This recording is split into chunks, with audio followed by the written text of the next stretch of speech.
پیارے بچوں السلام علیکم. میں Abida Khatoon from Kidwai memorial girls inter college 12th E اور B سے مخاطب ہوں. سب سے پہلے رمضان کی آپ کو مبارکباد دیتی ہوں کیونکہ آج تو ہمارا تیسرا روزہ ہے. پچھلے ٹرن آپ کو میں نے پڑھایا تھا غالب کی سوانح حیات پڑھائی، پھر غالب کی تشریح کی. آج ہم آپ کو پڑھانے جا رہے ہیں غالب کا قصیدہ. آپ کے کورس میں 3 قصیدے ہیں، سودا، ذوق اور غالب. یہ تینوں قصیدہ جو ہے وہ آپ کے کورس میں ہے اور تینوں جو درباری شاعر تھے. آج جو ہم قصیدہ پڑھانے جا رہے ہیں وہ غالب. قصیدہ کسے کہتے ہیں ہائی اسکول میں آپ لوگوں نے ڈیٹیل پڑھا ہے، پھر بھی قصیدہ قصص سے بنا ہوا ہے. اور آلموسٹ کیا کیا جاتا تھا کہ پہلے زمانے میں بادشاہوں کی اور امیروں کی تعریف بیان کی جاتی تھی، ان کے قصیدے بیان کیے جاتے تھے، اسی تعریف کو قصیدہ کہا جاتا تھا. آج ہم غالب کا قصیدہ آپ کو پڑھانے جا رہے ہیں اور سب سے پہلے ہم نے آپ کو قصیدہ نوٹ کر دیا. ہو سکتا ہے اس میں کچھ بچوں کے پاس ایک کتاب نہ ہو.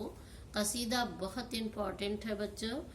تو قصیدہ ہاں میں نو سنی اس کا نام، ہاں میں نو سنی اس کا نام، جس کو تو جھک کے کر رہا سلام. کہ جب کوئی شخص کسی کو جھک کے سلام کرتا ہے تو ہلال سے مشابہت ہو جاتی ہے. مطلب کیا ہے کہ ہلال عید سے خطاب ہے، ہمیں بھی اس کا نام بتا جسے تو جھک کے کر رہا سلام. دو دن آیا ہے تو نظر دم صبح، یہی انداز اور یہی اندام. 2 دن آیا ہے تو نظر دم صبح، یہی انداز اور یہی اندام.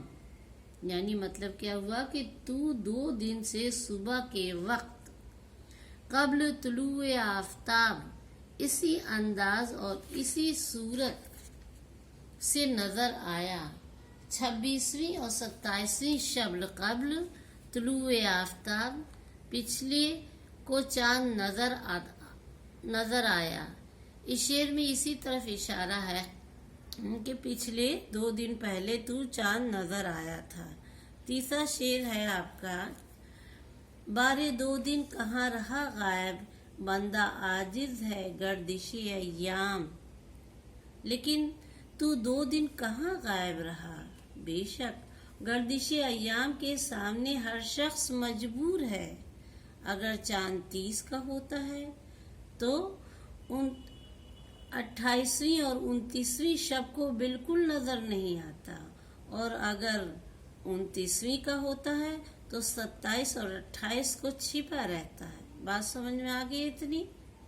دوسرا شعر سنیے، اڑ کے جاتا کہاں کہ تاروں کا آسمان نے بچھا رکھا تھا دام. تو بھلا کہاں جا سکتا تھا، کیسے جا سکتا تھا، کیونکہ آسمان نے تاروں کا جال بچھا رکھا تھا. مرحبا سرور خاص و خواص، مرحبا سرور خاص و خواص،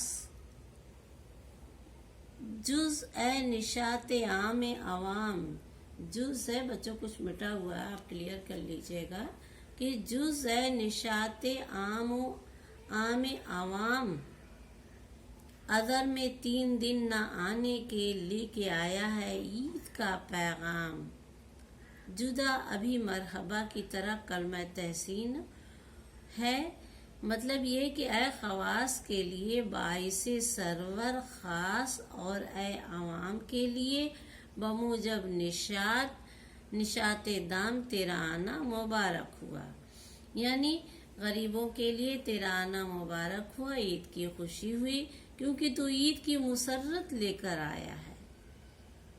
اس کو بھولا نہ چاہیے کہنا، صبح جو جاوے اور آوے شام. مصر مشہور ہے، صبح کا بھولا شام کو گھر واپس آ جائے تو اسے بھولا نہیں کہتے ہیں. شاعر نے اس مثل کو نہایت ہی خوبصورت انداز میں بیان کیا، کیونکہ چاند صبح کو غائب ہو کر شام کو نمودار ہو جاتا ہے۔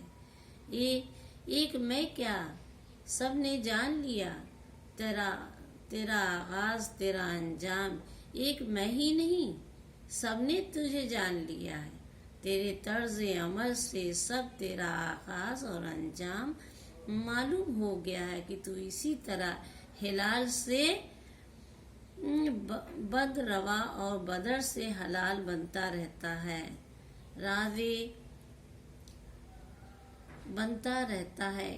یہ 8 شعر آپ اچھے سے تیار کر لیجئے، چونکہ ہم نے بول دیا آپ اسے لکھ لیجئے گا اور لکھ کے اس قصیدے کو تیار کر لیجئے گا۔ غالب کا یہ قصیدہ ہے۔ بائے بچوں، انشاءاللہ اب اگلے ٹرن میں ملاقات ہوگی۔